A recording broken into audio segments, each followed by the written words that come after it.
Hello everyone, my name is Anil Sharma and I welcome you all to my YouTube channel. हम लोग chapter number 1 solution chapter उसके बारे में बात कर रहे हैं। 12th स्टैंडर्ड एनसीईआरटी लेवल से पूरा चैप्टर पढ़ रहे हैं। एनसीईआरटी लेवल के बाद बहुत सारे ऐसे टॉपिक होंगे जो जेई और नीट कवर करता है। हम उस टॉपिक के बारे में भी डिस्कशन बिल्कुल करेंगे। हम लोग फिलहाल वही सारे एनसीईआरटी के टॉपिक्स और एक्सरसाइज के उसके न्यूमेरिकल्स आते हैं, तो वो सारे पॉइंट हम लोग 1 बाय 1 क्लियर करने जा रहे हैं। अगर आप मेरा वीडियो पहली बार देख रहे हैं तो उसको सब्सक्राइब कर दीजिए, लाइक कर दीजिए और जितने भी स्टूडेंट्स है 11th 12th साइंस को उसको फॉरवर्ड कर दीजिए। ठीक है, चलिए तो हम स्टार्ट कर रहे हैं आज का नया टॉपिक जिसको हम बोलेंगे सॉल्युबिलिटी। चलिए तो सबसे पहले सॉल्युबिलिटी क्या है? What is solubility? पहले हम उसकी डेफिनेशन देंगे। डेफिनेशन देने के बाद एज पर द एनसीईआरटी दो चीजें हम डिस्क्राइब करेंगे, एक solubility of a solid in liquid और दूसरी solubility of gas in liquid. इन दो चीजों की बात करेंगे, फिर आगे की कहानी हम बताएंगे। ठीक है, पहले तो सॉल्युबिलिटी क्या है। अच्छा, किसी भी आयोनिक सब्सटेंस को या किसी भी हम ऐसे सब्सटेंस पोलर सब्सटेंस को वाटर में डालते हैं तो क्या होते हैं? डिसॉल्व होते हैं। अच्छा, डिसॉल्व तो होंगे। आपने एक सैचुरेटेड सोल्यूशन का नाम सुना होगा। सैचुरेटेड सोल्यूशन किसे कहते हैं? जब भी कोई सॉल्यूट को हम मैक्सिमम अमाउंट में सॉल्वेंट में डिसॉल्व करते हैं, मैक्सिमम अमाउंट यानी एक लिमिट तक मैक्सिमम वो डिसॉल्व होगा, उसके बाद जो हम डालेंगे तो सोल्यूबल नहीं होता है। तो हम बात कर रहे हैं मैक्सिमम, यानी जितना सॉल्यूट अंदर डिसॉल्व हो सकता है उसकी मैक्सिमम लिमिट। जब भी मैं किसी सॉल्वेंट में मैक्सिमम सॉल्यूट डिसॉल्व करता हूं at a definite temperature and pressure, उस वक्त जो वाटर में डिसॉल्व हुआ होता है सॉल्यूट, उसको हम बोलते हैं सॉल्युबिलिटी ऑफ दैट सॉल्यूट। वो हमारा सॉल्युबिलिटी, यानी सॉल्युबिलिटी जब भी हम डिस्क्राइब करेंगे उसको हम सैचुरेटेड सॉल्यूशन को ध्यान में रख के करेंगे। यानी हमें करना कुछ नहीं है, सैचुरेटेड सॉल्यूशन बनाना है। ठीक है, तो मैक्सिमम अमाउंट ऑफ सॉल्यूट जब हम किसी एक फिक्स अमाउंट ऑफ सॉल्वेंट में डिसॉल्व करते हैं at a definite temperature pressure, उसे हम बोलेंगे उस सॉल्यूट की सॉल्युबिलिटी। डेफिनेशन लिख देते हैं। सॉल्युबिलिटी क्या होती है? Again, the maximum amount of solute that can be dissolved in a given amount of solvent at a definite temperature and pressure is known as solubility of that solute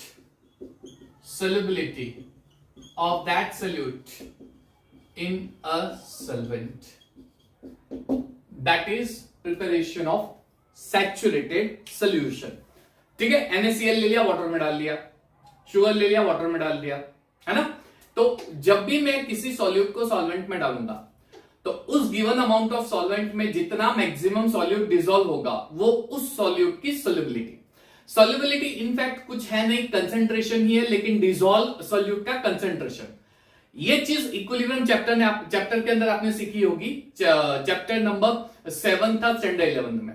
तो उसके अंदर solubility of salt आपने study किया होगा। कुछ salt soluble होते हैं, कुछ सॉल्ट पार्शियल सोल्यूबल होते हैं, कुछ सॉल्ट बिल्कुल इनसोल्यूबल होता है।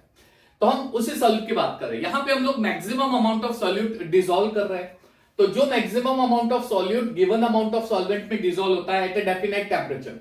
अच्छा, हमने यहां पे एक कंडीशन दे दी, डेफिनाइट टेम्परेचर प्रेशर। इसका मतलब जो सॉल्यूट वाटर में डिसॉल्व या फिर सॉल्वेंट में डिसॉल्व होता है, वाटर छोड़ दो, कोई भी अमोनिया सॉल्वेंट ले लो, उसमें डिसॉल्व होता है, तो वो एक पर्टिकुलर टेम्परेचर प्रेशर पे डिसॉल्व होता है।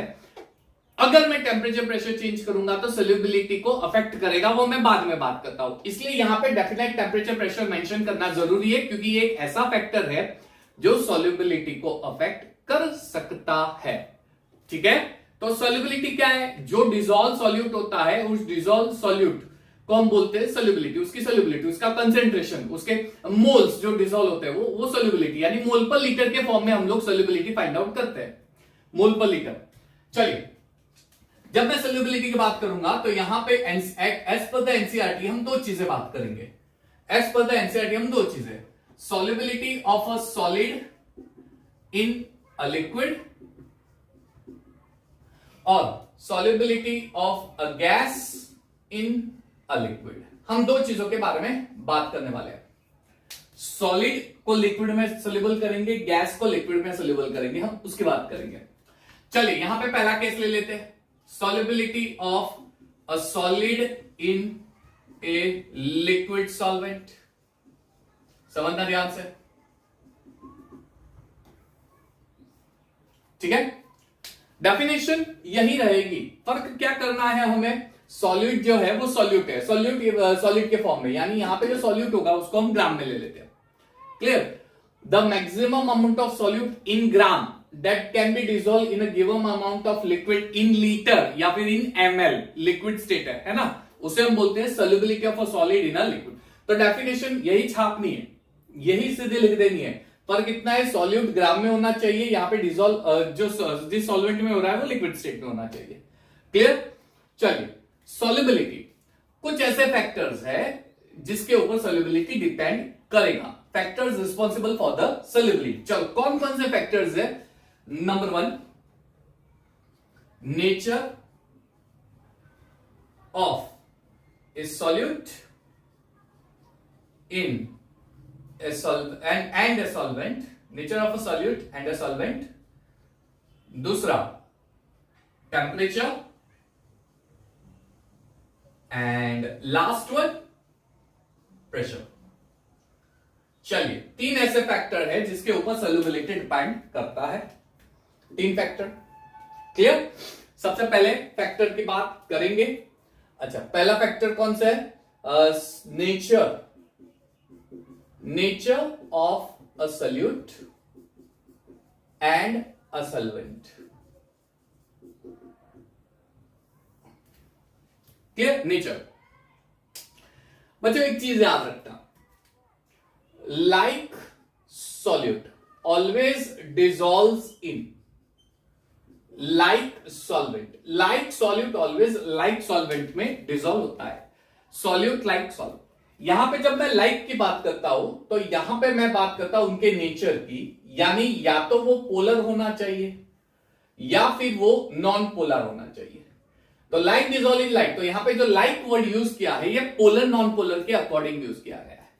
तो मैं ऐसे बोल सकता हूं कि अगर हमारा गिवन सॉल्यूट ये पोलार है तो ये डिसॉल्व होगा पोलार सॉल्वेंट में, यानी सॉल्यूट और सॉल्वेंट दोनों पोलर होंगे तो दोनों एक दूसरे में मिक्स होकर होमोजेनियस मिक्सचर यानी सॉल्यूशन बना सकते हैं। Polar solute dissolves in polar solvent. अगर सॉल्यूट नॉन पोलर है, नॉन पोलर सॉल्यूट, चलिए तो it is dissolved in a non polar solvent. ठीक है, polar solid dissolves in a polar solvent, non polar solid dissolves in a non polar solid. चलो इसके example लेते हैं। सबसे पहले पोलर पोलर की बात करता हूं। मैं ऐसे बोल सकता हूं ज्यादातर जो आयोनिक सब्सटेंस होते हैं, जो आयंस प्रेजेंट होते हैं जिसके अंदर सॉलिड स्टेट में, जैसे NaCl ले लो, Na+Cl-। ठीक है, ये वाटर में डिसॉल्व होता है। वाटर क्या है, पोलर है, आयोनिक सब्सटेंस, ये वाटर में डिसॉल्व होते हैं, वाटर में डिसॉल्व होते हैं। तो किस तरह से ये फिनोमिना होती है उसके बारे में थोड़ा ब्रॉड व्यू में एक्सप्लेन करूंगा मैं, थोड़ा ध्यान से समझना। इसको समझने के लिए हम पहले 2 चीजें डिफाइन करेंगे, एक होता है आयोनाइजेशन और एक होता है डिसोसिएशन। पहले ये चीज हम समझ लेते हैं। ये एक्चुअली इक्विलिब्रियम चैप्टर में आ गया है, लेकिन हम लोग फिर सिर्फ ओवरव्यू दे देता हूं ये क्या होता है, फिर हम बात करते हैं उसके आगे। आयोनाइजेशन का मतलब क्या होता है, तो ऐसे सब्सटेंस जो सॉलिड में आयंस नहीं होते, सॉलिड में आयंस नहीं होते, लेकिन जैसे ही उस सब्सटेंस को वाटर में डाला वो वाटर में आयंस के फॉर्म में कन्वर्ट हो जाते हैं। सॉलिड में आयंस नहीं होते, सॉलिड में आयोनिक फॉर्म में नहीं होता, यानी complete positive complete negative charge नहीं होते सॉलिड में। जैसे NaCl, तो सॉलिड में भी Na कंप्लीट पॉजिटिव होगा, Cl कंप्लीट नेगेटिव होगा। ठीक है, मैं इसकी बात नहीं कर रहा हूं, मैं ऐसे सॉलिड की बात कर रहा हूं जो सॉलिड में कंप्लीट पॉजिटिव कंप्लीट नेगेटिव नहीं होते। ठीक है, तो ऐसे जो सब्सटेंस है उसको वाटर में डालेंगे तो वो आयंस बनते हैं, तो उसे आयनाइजेशन बोलते हैं। जैसे एक जस्ट एग्जांपल ले रहा हूं, ये कंप्लीटली वाटर में सोल्यूबल नहीं होता है, लेकिन आप इसको समझ सकते हो। एसिडिक एसिड, एसिडिक एसिड में ये होता है CH3COO- नेगेटिव आयन H+। अब जब इसको वाटर में डालेंगे तब ये आयंस के फॉर्म में कन्वर्ट होता है, ठीक है। एसिडिक एसिड में हम लोग ऐसा नहीं लिख सकते NaCl में Na+Cl- लिखा, ऐसे CH3COO- नहीं, ऐसे नहीं लिख सकते, ठीक है। हम लोग ऐसे बिल्कुल नहीं लिख सकते, समझ में आ रहा है। तो ऐसे सब्सटेंस जो सॉलिड में आयंस नहीं होते हैं, लेकिन जैसे ही वाटर में डाला वो कंप्लीट आयंस बन जाते हैं, यानी ये जो सब्सटेंस, ये जो फिनोमिना है उस सब्सटेंस की फिनोमिना को आयनाइजेशन। डिसोसिएशन क्या होता है, ये पहले से ही आयंस होते हैं, पहले से ही आयंस होते हैं, ऑलरेडी आयोनिक स्टेट में है। वाटर में डालने के बाद होगा कुछ नहीं, सिर्फ ये जो आयंस होते हैं ये सेपरेट होते आते हैं, यानी NaCl ले लो, ये पहले से ही आयंस है, जैसे ही वाटर में डाला सेपरेट हो गए। सेपरेट यानी इनके बीच में एक फोर्स ऑफ अट्रैक्शन था, इलेक्ट्रोस्टैटिक फोर्स ऑफ अट्रैक्शन, वो ब्रेक हो गया, Na+ सेपरेट हो गया, Cl- सेपरेट हो गया, है ना, ये चीज है ना। यानी आप ऐसा बोल सकते हो कि लेटाइस एनर्जी, यहां पे जो एक दूसरे को होल्ड करने के लिए हम बॉन्ड बनाते हैं, उसके लिए अमाउंट ऑफ एनर्जी रिलीज होती है, तो उतनी ही एनर्जी ब्रेक करने के लिए रिक्वायर्ड होती है। तो वो आयंस क्या करेंगे, उतनी एनर्जी एब्जॉर्ब करेंगे, आयंस ब्रेक हो जाएंगे। कहने का मतलब क्या है, वाटर में डालते ही वो किस में कन्वर्ट हो जाते हैं, आयंस में कन्वर्ट हो जाते हैं, तो डिसोसिएशन है। यानी NaCl को वाटर में डालेंगे तो वो डिसोसिएट होगा, सेपरेट होगा, ठीक है। चलिए आगे बढ़ते हैं। पोलर और पोलर में किस तरह से फिनोमिना एक्ट होती है, लेकिन सबसे पहले पॉज करके लिखना हो तो लिख दो, फिर हम आगे बात करते हैं।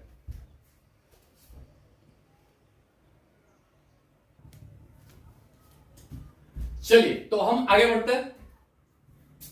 जब मैं पोलर सॉल्यूट को पोलर सॉल्वेंट में डालूंगा तो क्या होगा, मान लीजिए मैंने NaCl लिया, आयन लिया, बाद में पोलर की बात ऐसे मींस पोलर में इस तरह से ही वक्त होगा, और वाटर में डाला तो आयन सेपरेट हो गए, बस इतना ही होता है।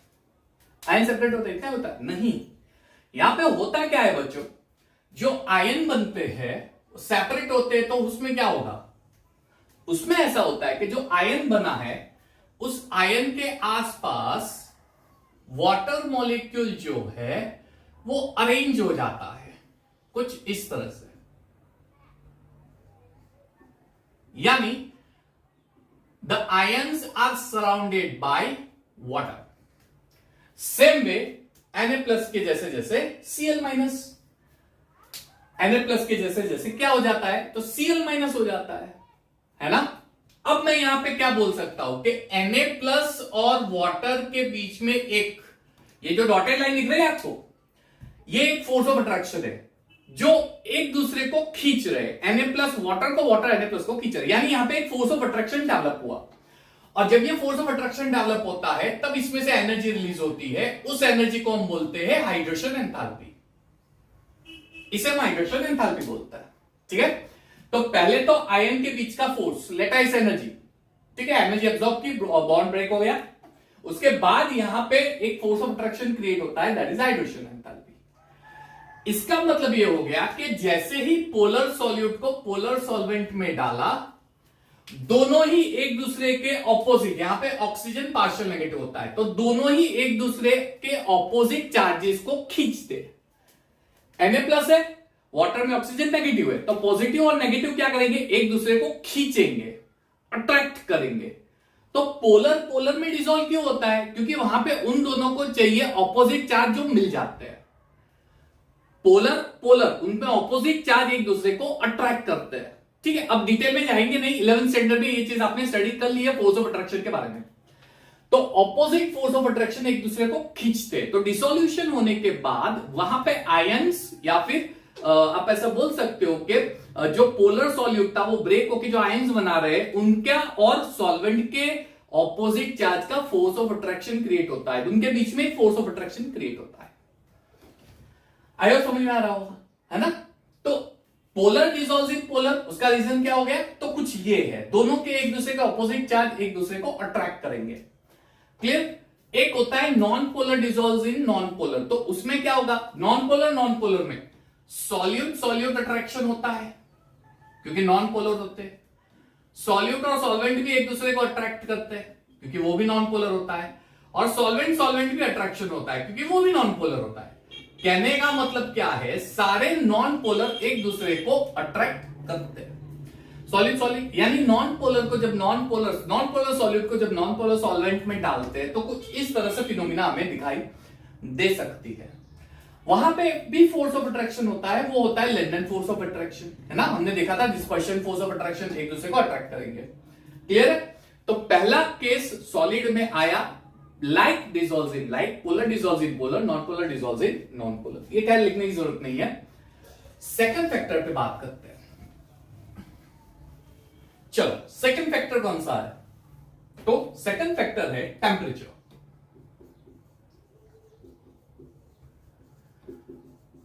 जब भी मैं किसी सब्सटेंस को या फिर पोलर सॉल्यूट को सॉल्वेंट में ऐड करता हूं, मुझे मिलता है सॉल्यूशन। सॉल्यूशन का जो फिजिकल स्टेट होता है वो सॉल्वेंट के फिजिकल स्टेट पर डिपेंड है, ये हमें पता है। अब मान लीजिए मैंने सैचुरेटेड सॉल्यूशन बना दिया, यहां पे सैचुरेटेड सॉल्यूशन बना दिया, उसके बाद अगर सॉल्यूट डालने जाऊंगा तो इक्विलिब्रियम एस्टैब्लिश होगा। ठीक है, चैप्टर नंबर 7 इक्विलिब्रियम हमने स्टडी किया है वहां पे।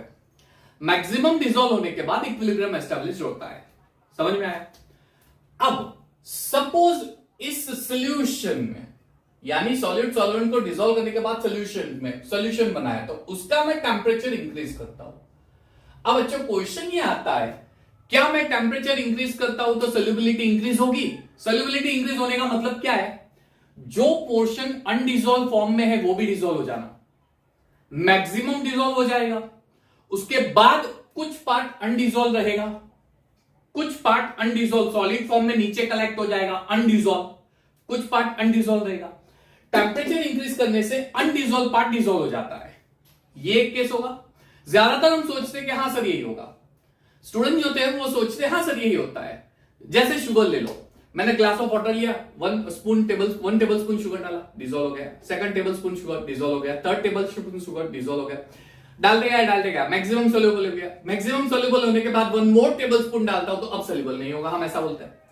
हालांकि हमने इक्विलिब्रियम में स्टडी किया है कि वहां पे दोनों साइड मोशन होगा, यानी जो अनडिसॉल्व पार्ट है वो वापस डिसॉल्व होगा, लेकिन क्योंकि वो सॉल्युबिलिटी अचीव कर चुका है, डिसॉल्व पार्ट वापस अनडिसॉल्व, यानी ये चीज हमें दिखाई देगी। अनडिसॉल्व पार्ट जो रहेगा वो डिसॉल्व हो जाएगा और जो डिसॉल्व है वो अनडिसॉल्व वापस, यानी वहां पे इक्विलिब्रियम टू वे फिनोमिना होगी, ये हमने देखा था। अब मैं टेम्परेचर इंक्रीज करता हूं तो क्या होगा, तो आप बोलोगे सर टेम्परेचर इंक्रीज करेंगे तो शुगर है वो और डिसॉल्व होगा, तो सही है, मैं ऐसा नहीं बोल रहा हूं, you are wrong, you are absolutely right. यहां पे सॉल्यूट मान लीजिए शुगर है या NaCl है, उसका सैचुरेटेड सॉल्यूशन बनाने के बाद थोड़ा और डालते हैं तो अनडिसॉल्व पार्ट भी रहेगा, डिसॉल्व पार्ट भी रहेगा। अब टेम्परेचर इंक्रीज करने से अनडिसॉल्व पार्ट डिसॉल्व होगा, हाँ जी होगा, आप बोलोगे यस होगा, क्यों नहीं होगा। अब यहां पे क्वेश्चन आता है क्यों होता है, रीजन क्या है। मैंने टेम्परेचर इंक्रीज किया, रीजन क्या है, रीजन ये है कि ये जो फिनोमिना यहां पे मैं बता रहा हूं ये होती है एंडोथर्मिक प्रोसेस।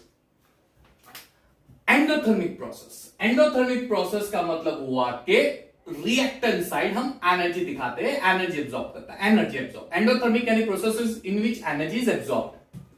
अब सोचो मैंने टेम्परेचर इंक्रीज किया है, टेम्परेचर तो डेल्टा एच कौन सी साइड है, रिएक्टेंट साइड। इसका मतलब क्या हुआ, टेम्परेचर इंक्रीज करने से एनर्जी किस साइड की इंक्रीज होगी, टेम्परेचर इंक्रीज करने से एनर्जी रिएक्टेंट की साइड इंक्रीज होगी। अब यहां पे रूल अप्लाई होता है ली चैटलियर्स प्रिंसिपल, ली चैटलियर्स प्रिंसिपल रूल अप्लाई होता है। ली चैटलियर्स ने क्या बताया था, उसने ये बोला था कि अगर कोई भी फैक्टर चेंज करेंगे जो इक्विलिब्रियम को डिस्टर्ब कर सकता है, अगर वो उसमें से एक फैक्टर चेंज करेंगे तो उस फैक्टर के चेंज की वजह से इक्विलिब्रियम डिस्टर्ब होगा।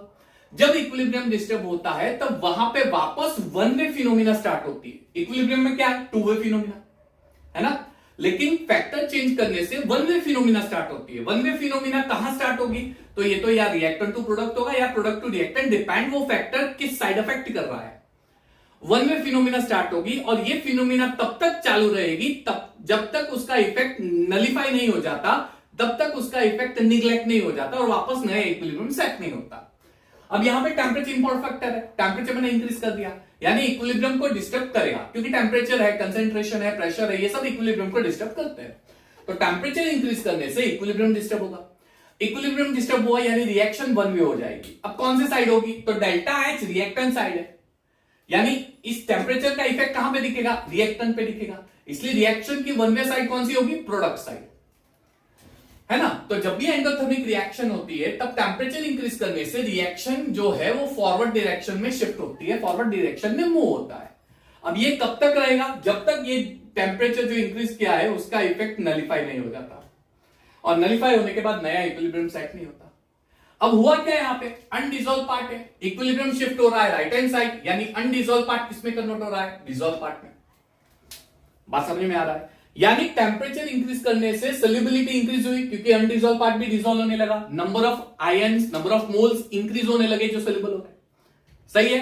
तो टेम्परेचर इंक्रीज करने से सोल्यूशन में डिसॉल्व पार्ट, अनडिसॉल्व पार्ट जो है वो भी डिसॉल्व होने लगता है। लेकिन लेकिन लेकिन ये कुछ सॉल्यूट के लिए एप्लीकेबल है, लेकिन कुछ सॉल्यूट ऐसे भी है जिसमें टेम्परेचर इंक्रीज करेंगे तो सॉल्युबिलिटी डिक्रीज होती है।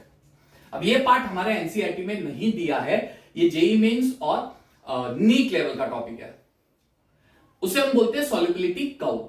तो मैं क्या करूंगा, फिलहाल हम लोग एनसीईआरटी के हिसाब से यही चीज रखते हैं, लेकिन एक सॉल्युबिलिटी कर्व का टॉपिक है जेईई मेंस नीट लेवल के लिए, उसका मैं अलग से डेडिकेटेड वीडियो बना दूंगा जिसमें मैं एक्सप्लेन करूंगा कि मैं टेम्परेचर इंक्रीज करता हूं, सॉल्युबिलिटी इंक्रीज भी हो सकती है, डिक्रीज भी हो सकती है, और एक ऐसा भी केस आएगा जिसमें टेम्परेचर इंक्रीज करेंगे लेकिन उसका इफेक्ट नहीं दिखेगा, है ना, उसका इफेक्ट सॉल्युबिलिटी पे कम दिखेगा, वेरी लेस दिखेगा।